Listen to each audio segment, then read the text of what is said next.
Every Sunday, Naomi writes to her late husband, until a wind-blown page lands at the feet of a stranger. As letters are exchanged, grief opens the door to a love neither saw coming. Before we get into the story, comment below, where in the world you are watching from today. The September morning was chilly as Naomi Sinclair pulled her blue sedan into the cemetery parking lot.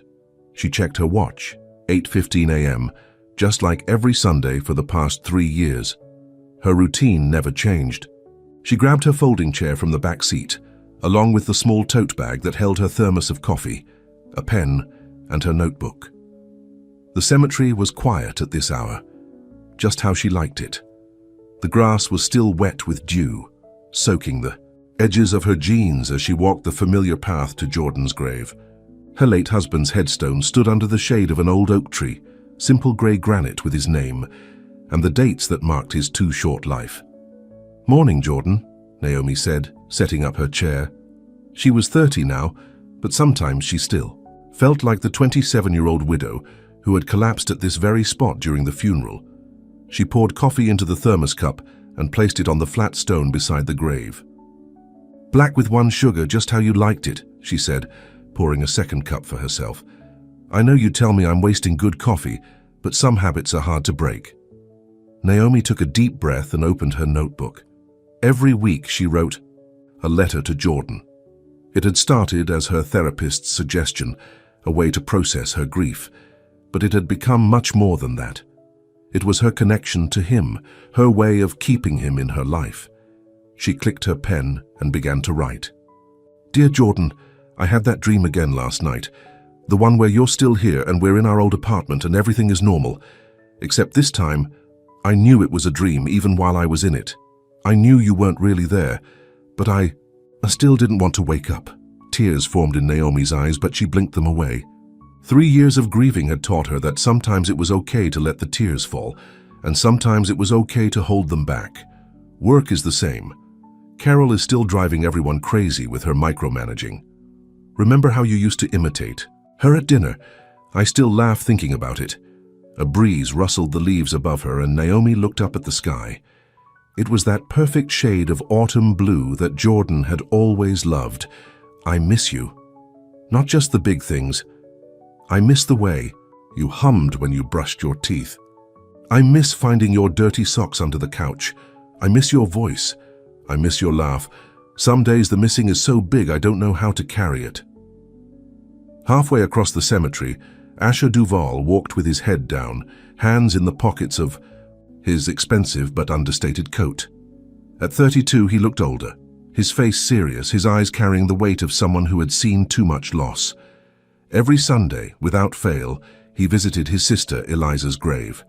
She was the last of his family, taken by cancer 5 years ago. First his parents in a plane crash when he was 20, then his wife Sarah in a car accident when he was 25, and finally Eliza. Each loss had closed him off a little more, until he was just a shell of a man running a tech empire worth billions. Asher preferred to visit early, when the cemetery was nearly empty. He didn't like being recognized, not that many people would know his face. He had deliberately kept it that way, staying out of the press despite his wealth. Grief and money were a toxic combination for public consumption. He reached Eliza's grave, a white marble stone with a simple inscription, "Beloved sister, friend to all." Asher didn't speak aloud like Naomi did. His grief was silent, internal. He simply stood there, letting memories wash over him, until he heard a voice. It wasn't unusual to hear other mourners in the cemetery, but something about this voice made him turn his head. A woman sitting in a folding chair, reading aloud from a notebook. "I went by our favorite restaurant yesterday," Naomi was saying, unaware of her audience. "I sat at our table and ordered your usual. The waiter looked at me like I was crazy ordering 2 meals. I didn't care. Sometimes I need to remember the details or I'm afraid they'll slip away." Asher knew he shouldn't listen. This was a private moment, but there was something about her words that resonated with him. How many times had he ordered Sarah's favorite dessert, even though he didn't like sweets? He turned away, focusing again on Eliza's grave. But the woman's voice carried on the morning air. I'm angry with you today, Jordan. I know that's not fair. You didn't choose to leave. You didn't want that truck to run the red light while you were on your motorcycle. But I'm still angry. Because you promised me forever, and 3 years wasn't forever. It wasn't even close. Asher closed his eyes. He understood that anger all too well. Naomi wiped away a tear and continued writing. But even when I'm angry, I still love you. I still miss you. I still wish you were here. The breeze picked up and suddenly a page from Naomi's notebook tore free. She gasped and reached for it, but the wind carried it away, tumbling it across the grass. Asher saw the paper dancing in the wind, heading in his direction. Without thinking, he stepped forward and caught it just as it was about to blow past him. He glanced down at the handwritten words before he could stop himself. Sometimes I worry that I'm forgetting the sound of your laugh. I play your old voicemails, just to hear your voice, but it's not the same. It's not you laughing at one of your own bad jokes, or the way you'd laugh in your sleep sometimes. How is that possible? I didn't know people could laugh in their sleep until you. There are so many little things about you that no one else will ever know. Just me. And sometimes that feels like too much responsibility to bear alone.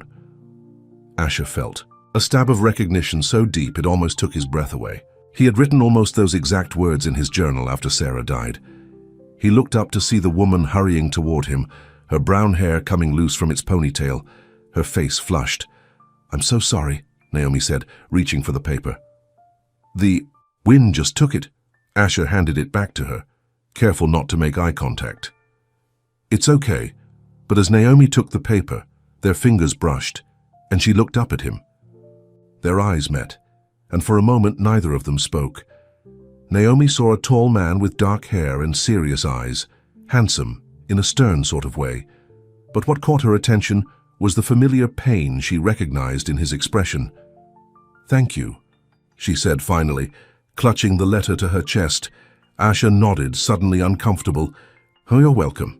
He turned to go, but Naomi spoke again.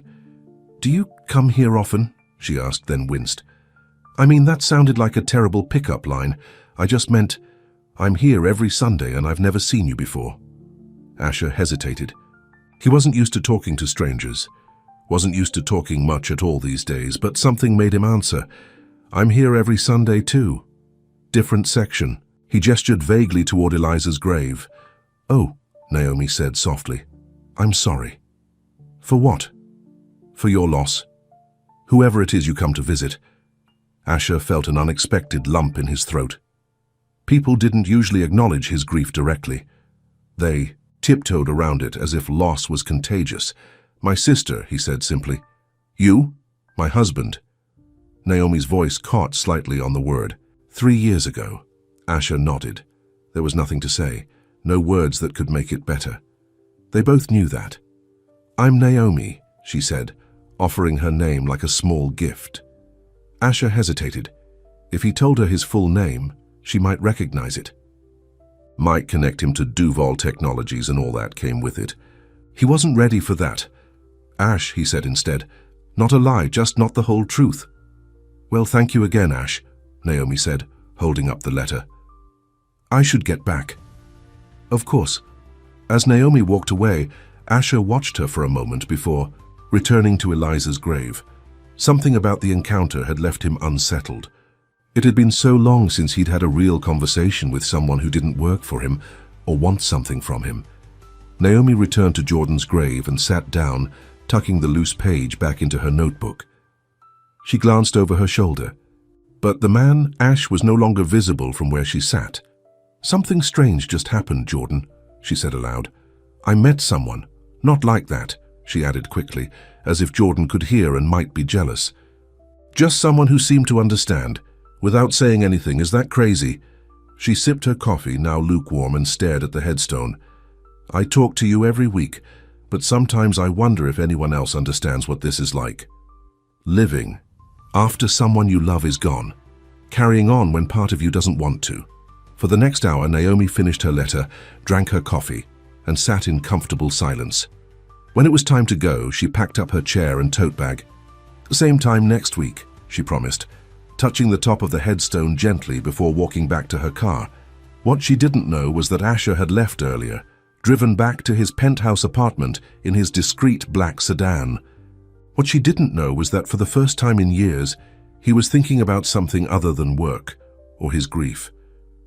He was thinking about her words, about the raw honesty in them, about how she had captured exactly what he had never been able to express. Asher sat at his desk, overlooking the city skyline, and opened his laptop. His assistant had emailed him the agenda for tomorrow's board meeting: acquisitions, expansions, the usual business of running a tech empire.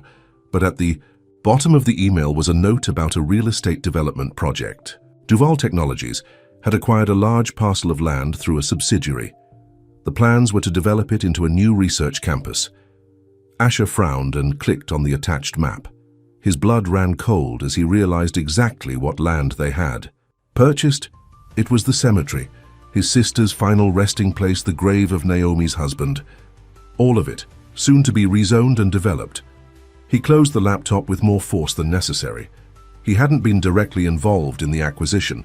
His company was too large for him to oversee every deal. But now that he knew, he couldn't. Ignore it. Asher walked to the window, looking out at the city below. For the first time in years, he felt something stir inside him. Not just grief or emptiness, but something else. Something like purpose. He made a decision then, though he didn't fully understand it himself. He would go back to the cemetery next Sunday. He would see Naomi again. And maybe, just maybe, he would find the courage to tell her the truth about who he was and what was about to happen to the place where they both found solace. But first, he had to figure out how to stop his own company's plans without raising too many questions, because something told him that the quiet Sunday mornings in that cemetery were more important than any business deal. As the sun set over the city, Asher picked up a pen and a sheet of paper. It had been years since he'd written anything by hand, years since he'd tried to put his feelings into words.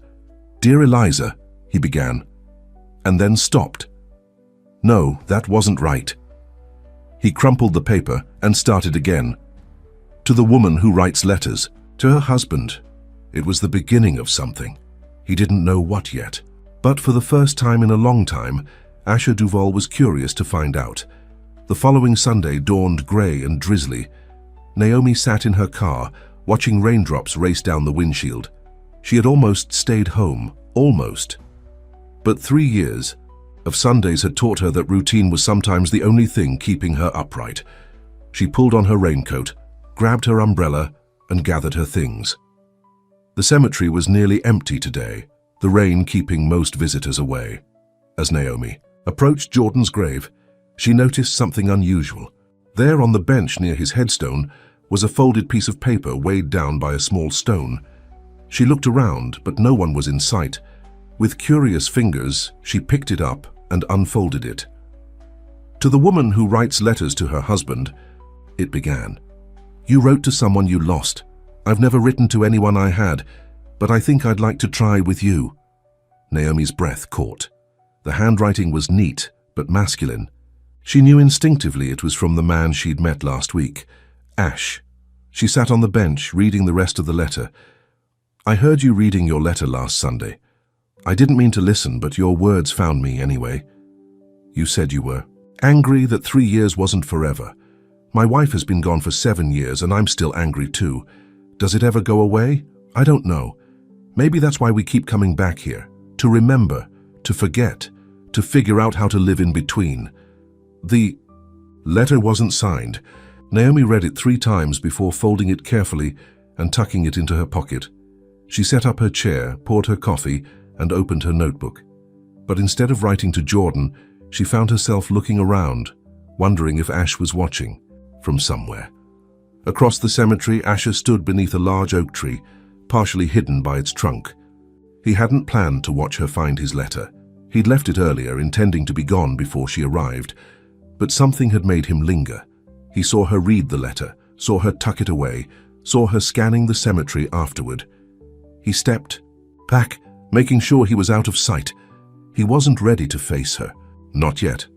Last week's brief encounter had stirred something in him, something he'd thought was long dead. Connection, interest in another person. It terrified him. After losing everyone he loved, Asher had built walls around himself. his wealth.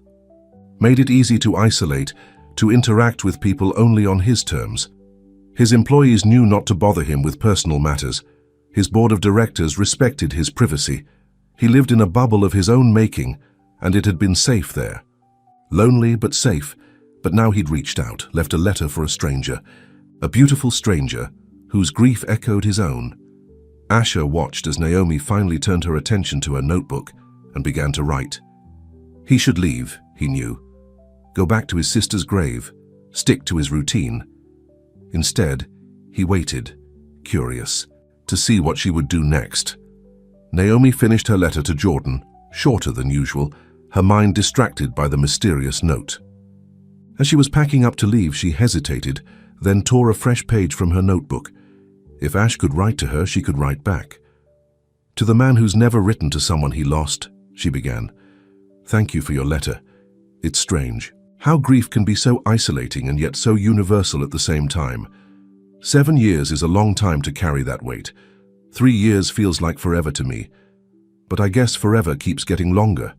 She paused, pen hovering over the paper. What else should she say to this stranger?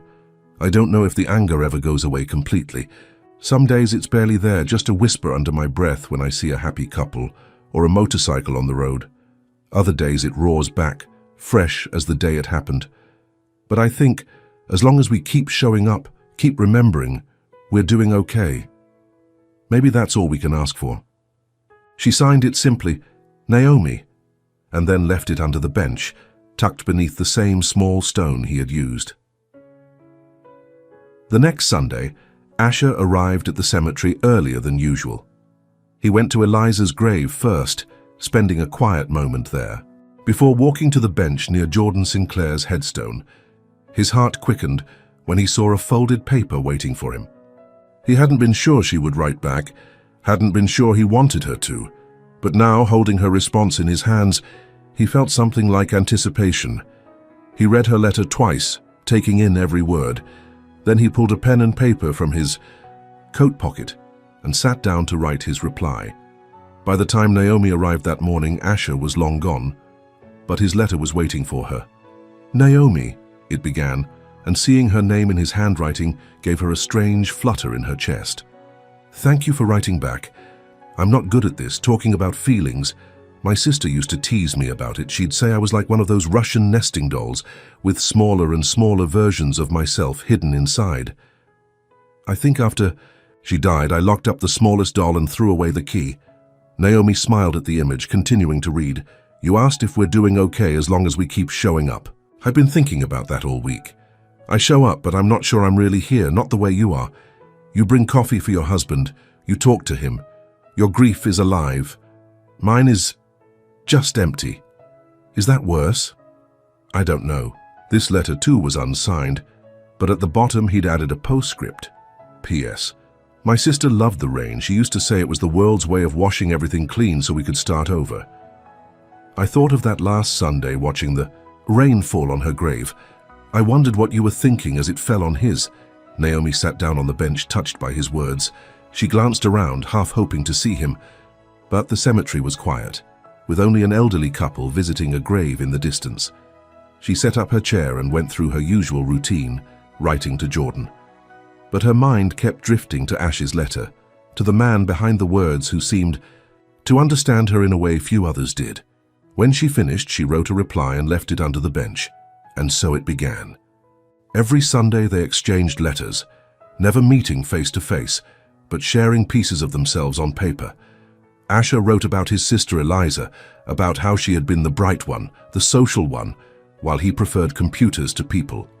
He wrote about losing his parents, about how Eliza had helped him through it. He wrote about his wife Sarah, how they'd met in college, how she'd died just 3 years into their marriage. What he didn't write about was his wealth, his company, or the fact that his corporation now owned the land beneath their feet. Naomi wrote about Jordan, how they'd met when she spilled coffee on him at a cafe, how he proposed in the middle of a rainstorm because he couldn't wait another minute, how he'd always wanted children but they'd decided to wait until they were more financially stable, a decision she now regretted every day. Their letters grew longer, more personal. They shared jokes, memories, dreams they'd abandoned, small victories in their daily lives. 4 weeks into their correspondence, Asher left a different kind of note. "I'll be at the Blue Cup Cafe on Main Street this Saturday at 10 a.m. If you'd like to have coffee with a friend who understands, I'll be waiting. If not, I'll understand too." Naomi read the invitation a dozen times. Part of her was eager to meet him properly. Another part was terrified. Their letters had become important to her, a bright spot in her week. What if meeting in person ruined that? But curiosity won out. Saturday morning, Naomi changed her outfit 3 times before settling on jeans and a simple blue sweater. She arrived at the cafe 5 minutes early, her heart pounding as if she were going on a first date. Which this definitely was not, she reminded herself. This was just coffee with someone who understood grief. Nothing more. She spotted him immediately. Ash was sitting at a corner table, his back to the wall, watching the door. He looked different in this setting, more polished in his expensive coat and crisp white shirt. When their eyes met, he stood up, a tentative smile on his face. "Naomi," he said as she approached. "Ash," she replied, suddenly shy. "It's good to see you. Properly, I mean." He pulled out a chair for her. "I wasn't sure you'd come." "I wasn't sure either," she admitted. "But I'm glad I did." There was an awkward pause as they both adjusted to being face to face after weeks of written words. "I took the liberty of ordering you a coffee," Asher said, gesturing to the steaming mug across from his own. "Black with 1 sugar. I remembered from your letters that's how Jordan took his coffee and how you take yours now." Naomi was touched by the small detail. "Thank you. I hope this isn't strange," Asher said, his fingers tapping nervously on the table. "Meeting like this." "It is strange," Naomi agreed with a small laugh. "But good strange, I think." As they talked, the initial awkwardness faded. Their conversation flowed easily, building on the foundation of their letters. They spoke of everyday things, books they'd read, movies they'd seen, annoying co-workers and traffic jams. What they didn't talk about was their grief. Somehow that belonged to their Sundays, to the cemetery, to their letters. 2 hours passed before either of them checked the time. "I should go," Naomi said reluctantly. "I promised my friend Lisa I'd help her shop for a wedding dress this afternoon." Asher nodded, hiding his disappointment. "Of course." As they stood to leave, he hesitated. Would you like to do this again sometime?" Naomi smiled. "I'd like that very much." Outside the cafe, they paused on the sidewalk. "Thank you for the coffee," Naomi said. "And for the letters. They've meant a lot to me." "To me too," Asher replied softly. For a moment they stood there, close enough that he could smell her perfume, something light and floral. He wanted to reach for her hand but stopped himself. It was too soon, too complicated. "I'll see you tomorrow," Naomi asked. "At the cemetery?" Asher nodded. "I'll be there." As Naomi walked away, Asher watched her go, a mix of emotions churning inside him. For the first time in years, he felt something like happiness, but it was tainted by the secret he was keeping. Tomorrow, he promised himself. Tomorrow he would tell her about the cemetery, about his company's plans. He would find a way to fix it before it was too late. What he didn't know was that across town, his chief operating officer was in a meeting with developers, finalizing plans to begin clearing sections of the cemetery as early as next month. The project was moving forward faster than anticipated, and soon there would be no going back. And somewhere between the cafe and her friend's apartment, Naomi's phone pinged with a news alert. She glanced at it absently, then stopped in her tracks as a familiar face looked back at her from the screen. It was Ash, or rather Asher Duvall, tech billionaire and CEO of Duvall Technologies. The headline read, "Duvall expands empire, new development to transform historic site." As she scanned the article, her blood ran cold. The historic site in question was Oakwood Cemetery, where Jordan was buried, where she and Ash had been meeting every Sunday, where he had been keeping secrets from her all along. Naomi barely slept that night. Each time she closed her eyes, she saw Ash's face on her phone screen, with that headline blazing beneath it. The betrayal cut deep, deeper than she had expected for someone she barely knew. But that was the problem, wasn't it? She felt like she did know him. Through his letters, through their shared grief, through the coffee shop conversation, that had left her smiling all the way to Lisa's apartment, now it all felt like a lie. Sunday morning arrived with a clear sky and bitter cold. Naomi sat in her car in the cemetery parking lot, her hands gripping the steering wheel. Part of her wanted to drive away, to never come back, to find a new cemetery for Jordan where billionaires didn't lurk and write beautiful letters while secretly planning to dig up graves. But she couldn't leave Jordan. And she needed answers. She grabbed her things and marched toward Jordan's grave, anger fueling each step. When she reached the familiar spot, she saw him. Asher, not Ash, was sitting on the bench, a letter in his hand, waiting for her. He stood. When he saw her, a tentative smile on his face that quickly faded as he took in her expression. "Naomi, don't!" She cut him off, dropping her tote bag on the ground. "Don't say my name like we're friends." Confusion crossed his face. "What's wrong?" Naomi pulled out her phone, pulled up the article, and thrust it at him. "This is what's wrong, Mr. Duval." Asher's face went pale as he looked at the screen. "Naomi, I can explain." "Explain what?" "That you've been lying to me for weeks. That while you were writing me those letters, sharing your feelings, you were planning to destroy this place?" Her voice cracked on the last word. "It's not like that," Asher said, running a hand through his hair. "I didn't know about the cemetery acquisition until after we met. It was handled by a subsidiary. I oversee hundreds of projects."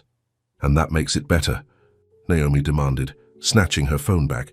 "You've known for weeks, every letter, every Sunday you knew, and you said nothing."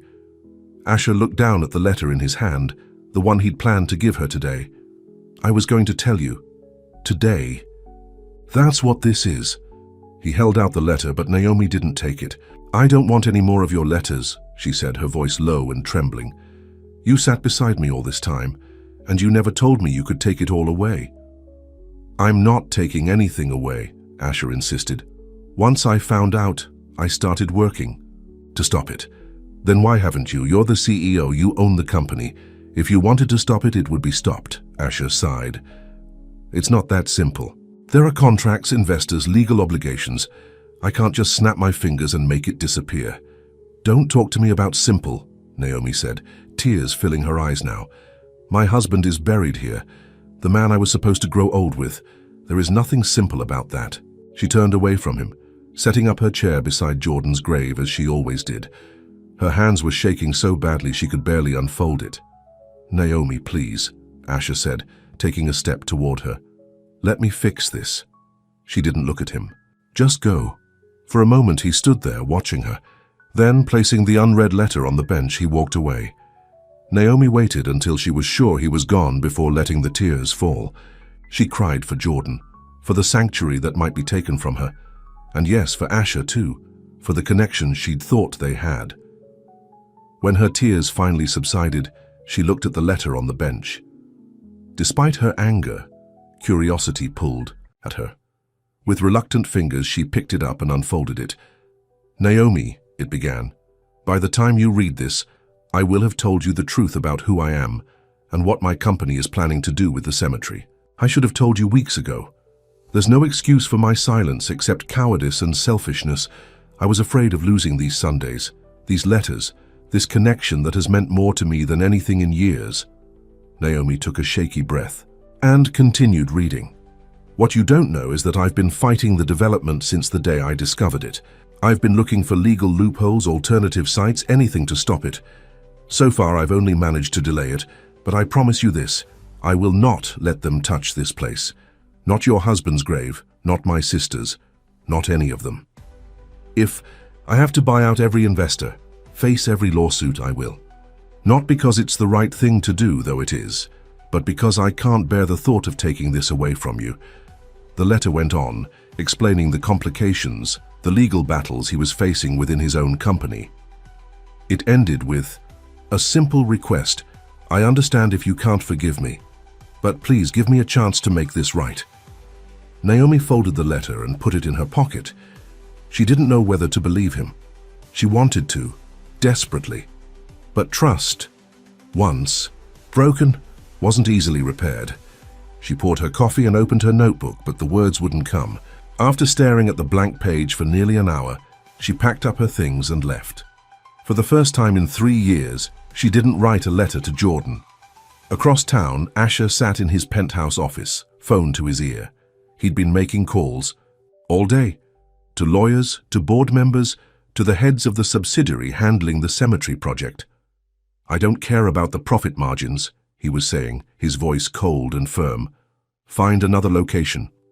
"Mr. Duval," the project manager replied, clearly frustrated. "We've already invested millions in planning.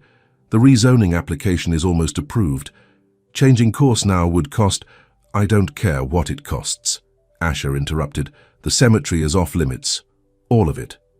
"Sir, with all due respect, the board won't support this. The shareholders—" "I'll deal with the board and the shareholders," Asher said. "Your job is to find an alternative location. Today." He hung up before the manager could argue further. Leaning back in his chair, Asher rubbed his tired eyes. He'd been up all night, reviewing contracts, searching for a way out of this mess. His assistant knocked on the door. "Mr. Duval, the board members are gathering for the emergency meeting you called." Asher nodded. "Thank you, Diana. Tell them I'll be there in 5 minutes." After his assistant left, Asher pulled out the folded piece of paper from his pocket, Naomi's last letter to him, the one she'd left before everything fell apart. He read it again, drawing strength from her words. "Sometimes I think grief is like the tide," she had written. "It comes and goes, but it never really leaves. The trick is learning to swim in it rather than fighting against it." He tucked the letter away and headed to the boardroom. It was time to stop fighting his grief and start fighting for something that mattered. The board meeting was tense. 12 men and women in expensive suits, all looking at Asher like he'd lost his mind. "Let me get this straight," said Robert Winters, the oldest board member. "You want to cancel a $100 million development project because you have a personal attachment to the cemetery." "It's not just about personal attachment," Asher replied calmly. "It's about ethics, about respecting the dead and the people who mourn them." "Since when do ethics trump profits at Duval Technologies?" asked Veronica Hayes, another board member. "You've never cared about these things before, Asher. What's changed?" "Everything," Asher thought, but he kept his answer professional. "What's changed is my understanding of the impact this project would have.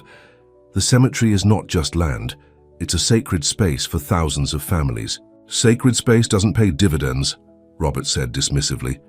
"Neither does a company with a ruined reputation," Asher countered. "Imagine the press when people find out we're digging up graves for a research campus."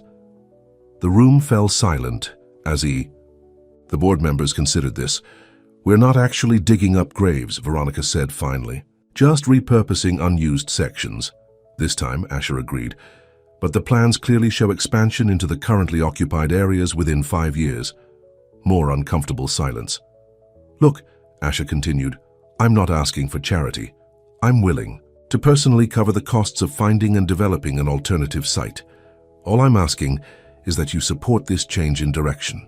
After hours of debate, the board finally agreed to put the cemetery project on hold.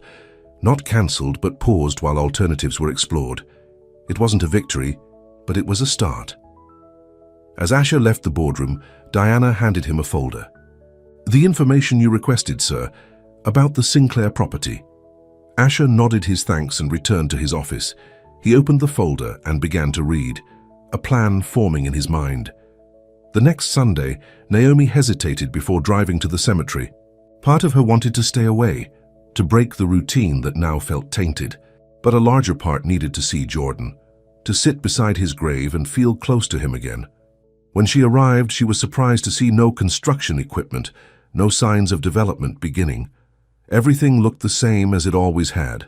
As she approached Jordan's grave, she noticed something on the bench. Not a letter this time, but a thick manila envelope with her name on it. Cautiously, she opened it. Inside were legal documents, pages and pages of them. On top was a note in Asher's handwriting. "Naomi, I promised I would fix this, and I'm trying. The development has been put on hold while we look for an alternative location, but that's not enough. Enclosed, you'll find the deed to a small parcel of land, specifically the section where Jordan is buried. It now belongs to you. No one can touch it, not even Duval Technologies. It's not much, I know, just a first step. There's more work to be done to protect the entire cemetery, and I won't stop until it's all safe. I understand if you still can't forgive me, but I hope you know, that meeting you has changed everything for me. Asher, Naomi sat on the bench, stunned. She flipped through the documents, confirming what Asher had written. Jordan's grave and the surrounding area now belonged to her. She didn't know how to feel. Grateful, angry that he thought he could buy her forgiveness, relieved that at least this small piece of sacred ground was safe. As she set up her chair and poured her coffee, she noticed another change. Fresh flowers had been placed on Jordan's grave, not the kind she usually brought, but beautiful white lilies. She touched one gently, wondering if Asher had left them. The thought brought unexpected warmth to her chest, quickly followed by confusion. She was still angry with him, wasn't she? For the first time in weeks, Naomi found the words flowing as she wrote to Jordan. She told him everything about Asher, the letters, the betrayal, the deed now in her possession. I don't know what to do, she wrote. Part of me wants to forgive him. He's trying to make things right. But another part is scared to trust again, to let someone new into this space that's been just ours for so long. As she was writing, she heard footsteps approaching. Looking up, she saw Asher standing a respectful distance away. I'm sorry to interrupt, he said quietly. I can come back another time. Naomi closed her notebook. No, it's okay. I was just finishing. Asher nodded toward the envelope on the bench. Did you read it? Yes, Naomi said. I don't know what to say. You don't have to say anything, Asher replied. It's not a gift. It's what should have happened from the beginning. Naomi studied his face, the dark circles under his eyes, the tension in his jaw. He looked exhausted. Thank you for the flowers, she said finally. Asher's expression softened. You're welcome. Lilies were Eliza's favorite. I thought... He trailed off, suddenly unsure. They're beautiful, Naomi assured him. An awkward silence stretched between them. Have you been here all night? Naomi asked, noticing that he was wearing the same clothes from the board meeting the day before. Asher gave a tired smile. Is it that obvious? I've been working on a plan to protect the entire cemetery, not just your section. It's complicated, but I think I've found a way. Despite herself, Naomi was curious. What kind of plan? A conservation trust, Asher explained, his eyes lighting up with determination. We could establish a non-profit organization to preserve the cemetery as a historical site. My company would donate the land to the trust with legally binding protections against future development. It was a good idea, a great one even. But Naomi wasn't ready to let go of her anger completely. Why are you doing all this? She asked. Is it just guilt? Asher shook his head. No, though I do feel guilty for not telling you sooner. He paused, considering his next words carefully. I'm doing it because for the first time in 7 years I care about something. Someone. Your letters, your words. They woke something in me that I thought died with Sarah, and I can't lose that. I can't lose you. The raw honesty in his voice caught Naomi off guard. She hadn't expected this, hadn't expected him.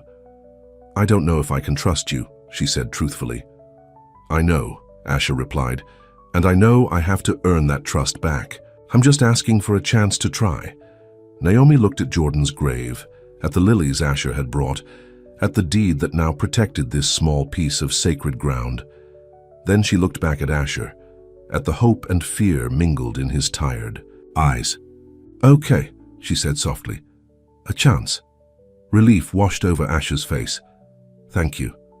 As the sun climbed higher in the sky, they sat together on the bench, planning how to save the cemetery. It wasn't forgiveness, not yet, but it was a beginning. What?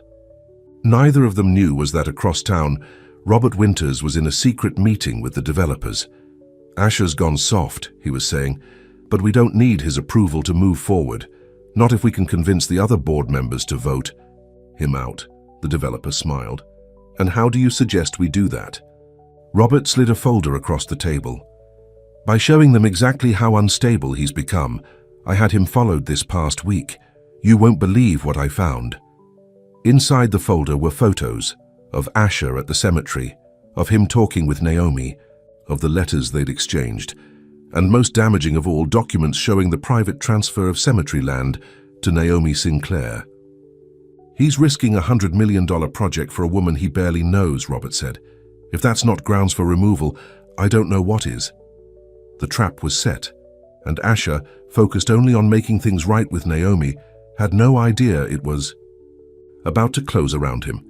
2 weeks had passed since Naomi agreed to give Asher a second chance. They had spent nearly every day together, working on the conservation trust for the cemetery. Naomi had taken time off from her job as an elementary school art teacher, pouring her energy into saving the place that meant so much to her. Asher had transformed his home office into a command center for their efforts. Maps of the cemetery covered one wall, legal documents another. Naomi was impressed by his dedication and by how much he had changed from the reserved man she'd first met. "I think we're making progress," Asher said one evening as they sat among stacks of papers. "The Historical Society is on board. They've agreed to help document the cemetery's significance." Naomi nodded, taking a sip from her coffee mug. "And what about your board? Any pushback?" A shadow crossed Asher's face. "Some. Robert Winters is being particularly difficult. But don't worry, I can handle him." What Asher didn't tell her was just how difficult Robert was being. The older man had been rallying board members against him, questioning his judgment, suggesting that personal feelings were clouding his business decisions. Asher had called an emergency board meeting for tomorrow morning. He planned to present their conservation plan and put the matter to rest once and for all. He was confident he could win the board over. He had to. "You look tired," Naomi said, studying his face with concern. Asher smiled. "I'm fine." "No, you're not," she insisted. "You've been working non-stop for days." She was right. Between running his company and fighting to save the cemetery, he had barely slept. But seeing Naomi every day, watching her passion and determination, made the exhaustion worthwhile. "Why don't we take a break?" Naomi suggested. "Go for a walk, or something." Asher checked his watch. "It's nearly midnight." "So?" "The park across the street is well lit. We could both use some fresh air."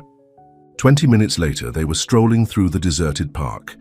The night was cool but not cold, the moon nearly full above them. "Thank you," Asher said after they had walked in comfortable silence for a while. "For what?" "For giving me another chance. For helping with all of this." He gestured vaguely, as if to encompass not just their work on the cemetery, but everything that had changed in his life since meeting her. Naomi smiled. "I should be thanking you. You're the one risking your company to save the cemetery. It's worth it," Asher said simply. They stopped at a small fountain in the center of the park. The sound of water splashing against stone filled the quiet night. "Can I ask you something?" Naomi said, turning to face him. "Anything. Do you think it's possible to love two people? Not at the same time, but one after the other? To love someone new without betraying someone you've lost?" The question caught Asher off guard. His heart hammered in his chest as he considered his answer. "Yes," he said finally. "I do. I think love isn't something with limits. It doesn't run out or get used up." Naomi looked away, her eyes reflecting the moonlight. "I've been feeling guilty," she admitted. "About you. About how I feel when I'm with you." Asher wanted to reach for her hand, but held back. "You don't have to feel guilty, Naomi. Jordan would want you to be happy. How do you know what he would want?" There was no anger in her voice, just genuine curiosity. "Because I knew Sarah," Asher replied, "and if our situations were reversed, if she had been the one left behind, I would have wanted her to find happiness again, to find someone who understood her grief but didn't let it define her." Naomi was quiet for a long moment. Then, slowly, she reached for his hand. "I think Jordan would have liked you." Asher's fingers intertwined with hers. "I think I would have liked him too." As they walked back to Asher's building, neither let go of the other's hand. The next morning, Asher arrived at Duval Technologies headquarters early. He wanted to review his presentation one last time before the board meeting. But as he stepped off the elevator, he knew something was wrong. Diana, his assistant, was waiting for him with a worried expression. "Mr. Duval, the board is already in session," she said. "Mr. Winters called an early meeting without notifying you." Asher's stomach dropped. "When?" "They've been in there for half an hour." Without another word, Asher strode toward the boardroom, his mind racing. What was Robert up to? As he approached, he could hear raised voices through the door. He pushed it open to find all 12 board members seated around the table, with Robert standing at the head, Asher's usual place. The room fell silent as he entered. "Ah, Asher," Robert said with false pleasantry. "Good of you to join us. We were just discussing your recent activities." Asher took in the scene. A projector was displaying photos on the wall, photos of him and Naomi at the cemetery, at his apartment. "Walking in the park last night." "What is this, Robert?" Asher asked, his voice dangerously calm. "This is an intervention," Robert replied. "The board is concerned about your mental state. Ever since you became obsessed with this woman and her dead husband's grave, you've been making irrational decisions that threaten the future of this company." Asher looked around the table, meeting the eyes of each board member. Some looked uncomfortable, others curious, a few openly hostile. "Is that what this is about?" Asher asked. "Hey, you think I'm unstable because I don't want to destroy a cemetery for profit?" "It's about more than that," Robert said, clicking to the next slide, a document showing the land transfer to Naomi. "You gave away company property worth millions to a woman you barely know. If that's not evidence of poor judgment, I don't know what is." Asher took a deep breath. He had prepared for opposition, but not this kind of ambush. Still, he refused to be intimidated. "I didn't give away company property," he said, moving to the front of the room. "I purchased that parcel with my personal funds and transferred ownership to Ms. Sinclair. It was a private transaction that has no bearing on Duval Technologies." Robert scoffed. "A private transaction motivated by personal feelings that directly interferes with company business." "The cemetery project isn't company business," Asher countered. "It's a subsidiary operation that represents less than 2% of our overall portfolio." He turned to address the entire board. "I came here today to present an alternative plan, one that would preserve the cemetery while still benefiting the company. But it seems Robert would rather attack my character than discuss business solutions." "The board has already voted," Robert said smugly. "We're moving forward with the original development plan, and we're voting next on whether to remove you as CEO." A chill ran through Asher. He had underestimated Robert's influence and his ruthlessness. "On what grounds?" Asher demanded. "Mental and emotional instability affecting business judgment," Robert replied. "The company bylaws are clear. If a 2/3 majority of the board determines the CEO is unfit to serve, they can vote for immediate removal." Asher looked around the room again, trying to gauge where each member stood. He needed allies. "Before you vote," he said calmly, "I'd like to make my case." Robert started to object, but Veronica Hayes cut him off. "Let him speak, Robert. We owe him that much." Robert reluctantly sat down, and Asher took his place at the head of the table. "Yes, I met a woman at the cemetery where my sister is buried," he began. "Yes, I've spent time with her. And yes, I've worked to protect the cemetery from development. But none of that makes me unfit to lead this company." He pulled a flash drive from his pocket and inserted it into the computer, replacing Robert's presentation with his own. "This is the alternative plan I wanted to present today," he continued, displaying a map of a different property. "This land, just 3 miles from the cemetery, is currently for sale. It's larger, has better access to highways, and doesn't require the PR nightmare of building on graves." He clicked to the next slide showing financial projections.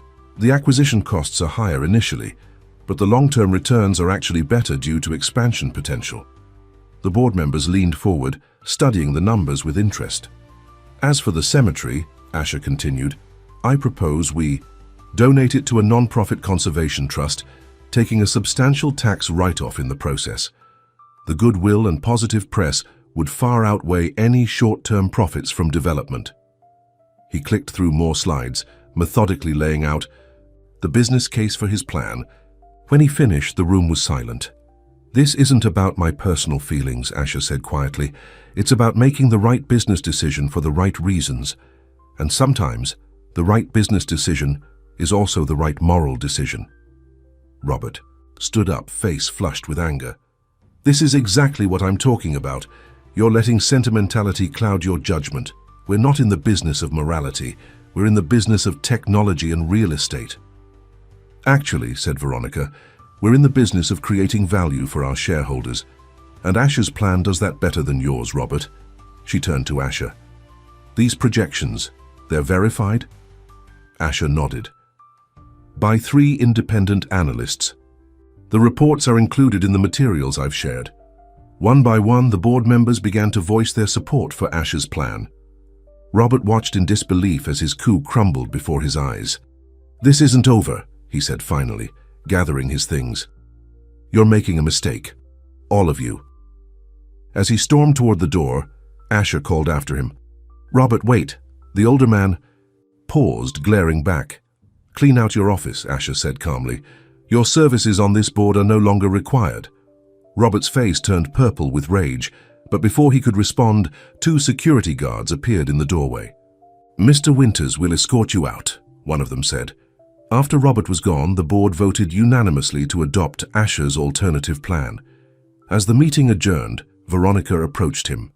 "That was well played," she said with grudging admiration. "But Robert wasn't entirely wrong, you know. You have changed these past few weeks." Asher smiled. "Yes, I have. For the better, I think." "She must be quite a woman," Veronica remarked. "She is," Asher agreed, checking his watch. "And I need to go tell her the good news." He found Naomi where they had arranged to meet, at the Blue Cup Cafe, the same place they'd had coffee together that first time. She was sitting at the same corner table, nervously shredding a napkin.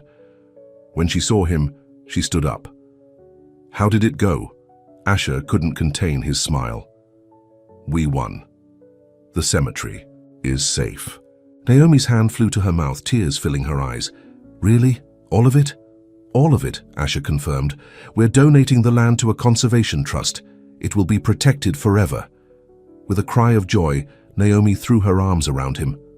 Asher held her tightly, breathing in the scent of her hair, feeling her tears dampen his shirt. When she pulled back, her face was radiant despite the tears. "Thank you," she said.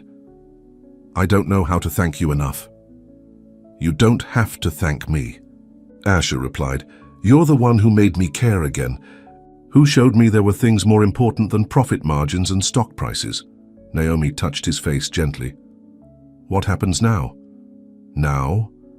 Asher considered the question. "Now we set up the trust, make sure the paperwork is ironclad. And then—" "And then?" Naomi prompted. Asher took her hand. "And then whatever you want, Naomi. I don't want to rush you. I know you're still healing, still figuring out what comes next." Naomi looked down at their joined hands. "I've been thinking a lot about what you said last night, about loving someone new without betraying someone you've lost." She met his eyes again. "I think I'm ready to try." Asher felt a surge of hope, so strong it nearly took his breath away. "Are you sure?" "No," Naomi admitted with a small laugh. "I'm terrified, but I want to find out. With you." 3 months later, on a crisp Sunday morning, Naomi sat in her usual spot beside Jordan's grave. The cemetery looked different now. Signs announcing its status as a protected historical site stood at the entrances, and a team of conservationists had begun restoring some of the oldest sections. But Naomi's routine remained the same. Chair, coffee, notebook. The only difference was that now sometimes Asher joined her. Today, though, she had asked to be alone. She needed to say some things to Jordan that were just for him. "I met someone," she said softly, tracing Jordan's name on the headstone. "His name is Asher.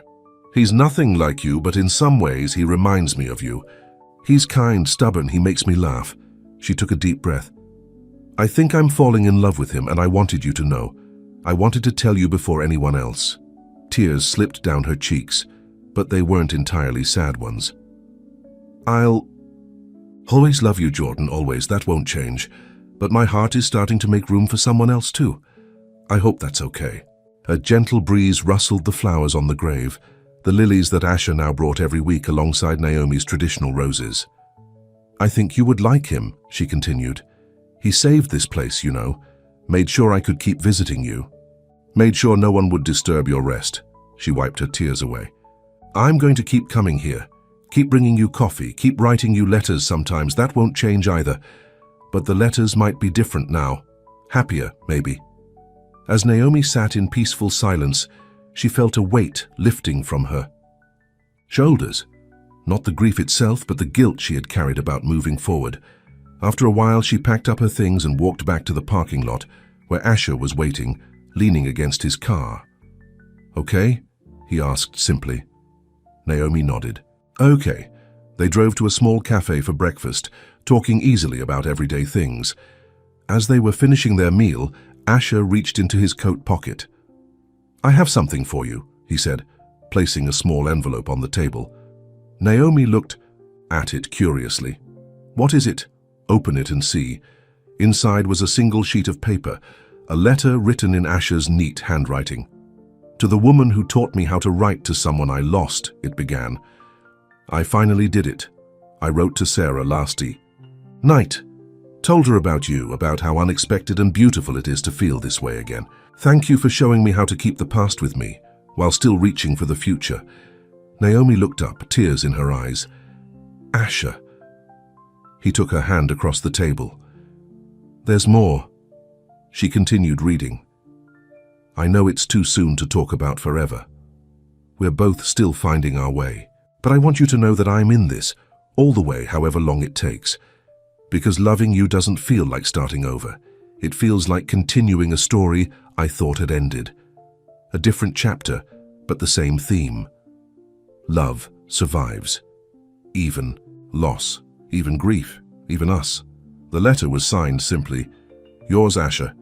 Naomi folded it carefully and put it back in the envelope. "I have something for you too," she said, reaching into her purse. She pulled out a folded piece of paper and handed it to him. It wasn't from her usual notebook. This paper was cream-colored stationery she had bought specially. Asher unfolded it, his eyes scanning the words Naomi had written. "To the man who reads my letters now," it began. "I've spent 3 years writing to someone who can't write back, pouring my heart onto pages that no one was meant to see. Until you. You read my words when the wind carried them to you. And somehow, you knew exactly what I needed. Someone who understood that grief isn't something you get over. It's something you learn to carry." Asher looked up at her, his eyes bright with emotion, then continued reading. "I don't know what happens next for us, but I know I want to find out. So here's a new letter, the first of many, I hope. Not to someone I've lost, but to someone I've found. Someone I'm choosing. Someone who might choose me back." The letter ended with a simple question. "Ready to write a new story together?" Asher looked up, his answer clear in his eyes before he even spoke. "Yes," he said. "I'm ready." The following Sunday dawned grey and rainy. Naomi drove to the cemetery alone. As she always did, some traditions needed to be preserved, even as new ones began. She set up her chair under her umbrella, poured coffee from her thermos, and placed a cup on Jordan's headstone. "Black with 1 sugar," she said softly, just as she had for 3 years. She opened her notebook and began to write, not a letter of grief or anger or loneliness this time, but one of gratitude, for the love she'd had with Jordan, for the years they'd shared, for the ways he had shaped her into the woman she was now, the woman who could love again. When she finished, she closed the notebook and looked up at the sound of approaching footsteps.